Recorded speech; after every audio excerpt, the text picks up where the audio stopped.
आपके समक्ष उस योजना के बारे में बताने जा रहा हूं जिसका महत्व बहुत है और आने वाले समय में आप सबको शामिल होने का अवसर मिल रहा है। आज मैं उस पीएम श्री योजना के बारे में बताने जा रहा हूं। श्री योजना की शुरुआत की है जो 2027 तक 5 वर्ष के लिए लागू रहेगी। योजना के बारे में मैं बात करूं, शिक्षा मंत्रालय के अनुसार इस योजना को PM Shri school, PM school for rising India, यह एक केंद्र प्रायोजित योजना है।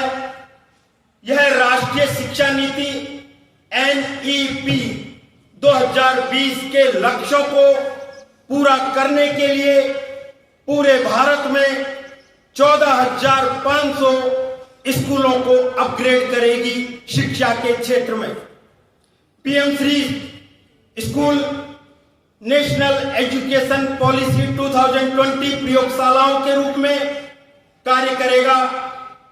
एनईपी विभिन्न चरणों में विभाजित एक पाठ्यचर्या संरचना है, वो ढांचा है जो शिक्षा के क्षेत्र में नवीन शोधों की जानकारी, नवीन खोजों की जानकारी विद्यार्थियों तक शिक्षक साथियों के माध्यम से, विषय विशेषज्ञों के माध्यम से पहुंचाएगा। आधारभूत इसमें 4 स्तर शामिल है। प्रथम आधारभूत वर्ग पूर्व विद्यालय जो प्रथम स्तर में कक्षा 1 और 2 जो खेल आधारित शिक्षा पर आधारित होगा। द्वितीय स्तर प्रारंभिक स्तर जो कि कक्षा 3 से 5, इसमें कुछ औपचारिक कक्षाओं के द्वारा शिक्षण करवाया जाएगा।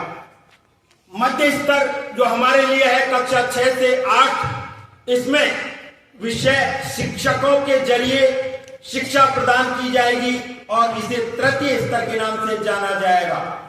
चतुर्थ स्तर जो कि कक्षा 9 से 12 तक के लिए होगा, यह माध्यमिक चरण, इसमें बहु विषय मल्टीपल सब्जेक्ट्स की शिक्षा दी जाएगी।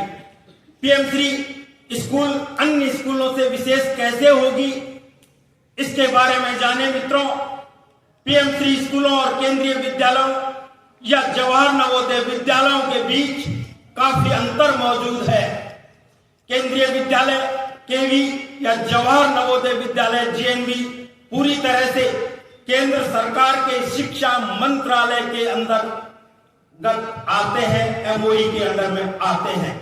ये स्कूल केंद्रीय क्षेत्र की योजनाओं के तहत केंद्र सरकार द्वारा पूरी तरह से वित्त पोषित होते हैं। केंद्रीय राज्य और केंद्र शासित प्रदेशों में तैनात केंद्र सरकार के कर्मचारियों के बच्चों के लिए होते हैं, जबकि जवाहर नवोदय विद्यालय जेएनवी की स्थापना देश के ग्रामीण हिस्सों में प्रतिभाशाली छात्रों के पोषण के लिए की गई थी। इसके विपरीत पीएम श्री स्कूल केंद्र राज्य केंद्र शासित प्रदेशों स्थानीय निकायों द्वारा संचालित मौजूदा स्कूलों का ही उन्नत रूप होगा। पीएम श्री स्कूल राज्य सरकार या नगर निगमों के द्वारा भी संचालित की जाएगी। इसका क्या महत्व है? पीएम श्री स्कूलों का जो महत्व है, अनुकरणीय स्कूलों के रूप में कार्य करते हुए अपने आसपास के अन्य स्कूलों को मेंटरशिप अर्थात गुरुत्व प्रदान करेगी। यह गुरुत्व का भार भी देगी। यह school lab, smart classroom, sports equipment, art room आदि सहित आधुनिक इंफ्रास्ट्रक्चर से लैस होंगे।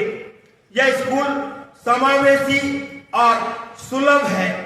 इन्हें जल संरक्षण, अपशिष्ट पुनर्चक्रण, ऊर्जा कुशल बुनियादी ढांचे आदि के साथ हरित विद्यालय ग्रीन स्कूल के रूप में विकसित किया जाएगा।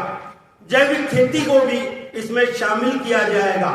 इस योजना के तहत 1.8 मिलियन विद्यार्थियों को लाभान्वित होने की उम्मीद है। शिक्षा मंत्रालय के आंकड़ों के अनुसार चयनित स्कूलों में अधिकतम संख्या उत्तर प्रदेश में 928, आंध्र प्रदेश में 662, तेलंगाना में 543, महाराष्ट्र में 516 है। विद्यार्थियों, आप सभी ने इस जानकारी को ध्यानपूर्वक सुना। मैं संक्षिप्त में पूरी जानकारी से संबंधित केवल 2 प्रश्न पूछूंगा। आपने जिसने ध्यान से सुना होगा वो निश्चित रूप से उत्तर देने का प्रयास करेगा। पीएम श्री योजना के संबंध में बताए जा रहे कथनों पर विचार करें। यह केंद्र प्रायोजित योजना है। प्रश्न 1, यह एक केंद्र प्रायोजित योजना है। प्रश्न 2, पीएम श्री स्कूल राष्ट्रीय शिक्षा नीति की प्रयोगशालाओं के रूप में कार्य करेंगे। उपयुक्त में से कौन सा कथन सही है? सही उत्तर केवल 1, केवल 2, केवल 1 और 2, न तो 1 और न ही 2। सी ऑप्शन के पक्ष में हाथ खड़ा करें। Very good. सबसे पहले इस विद्यार्थी ने हाथ खड़ा किया था। मैं प्राचार्य सर के द्वारा इस विद्यार्थी को बुके दिलाकर उनका हार्दिक स्वागत करता हूं। विद्यार्थी आप आइए। यस बच्चे तुम, हाँ आ जाओ। और बालिका में से भी एक विद्यार्थी ने हाथ खड़ा किया था। कौन सी थी आप में से? अपने आप ही आ जाओ आगे।